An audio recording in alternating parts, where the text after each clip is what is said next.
देखी के तोहरा के पेट नहीं भरे गावे के लड़का देखी तोहर के हरे देखी के तोहरा के पेट नहीं भरे गावे के लड़का देखी तोहर के हरे बाबा बोला बुतु गाना गोदाम के घंगरा भले ही जाओ जाई बदनाम रे तोरा याम के छुअम सरे आम रे तोरा चलते ऐनिए करे जा चोरी के सारा घर से काम रे भले ही जाओ जाई बदनाम रे तोरा याम के छुअम सरे आम रे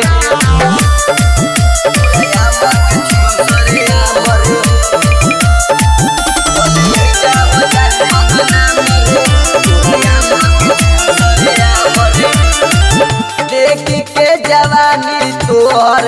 गरम होता भेजा हो बात मान यही जैसे चल जा करे जाओ देखे में लगता रुचि कैरानी जाने का बारू तुरी कैरानी कली तोरा के परनाम रे भले ही जाओ जाई बदनाम रे तोरा याम के छुअम सरे आम रे तोरा चलते ऐनिए करे जा चोरी के सारा घर से काम रे भले ही जाओ जाई बदनाम रे तोरा याम के छुअम सरे आम रे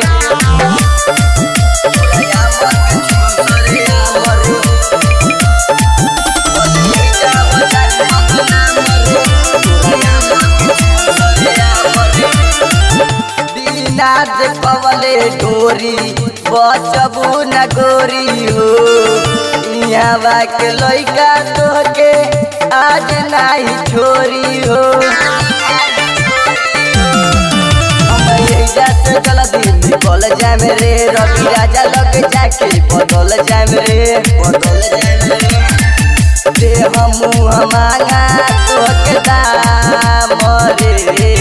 भले ही जाओ जाई बदनाम रे तोरा याम के छुअम सरे आम रे तोरा चलते ऐनिए करे जा चोरी के सारा घर से काम रे भले ही जाओ जाई बदनाम रे तोरा याम के छुअम सरे आम रे।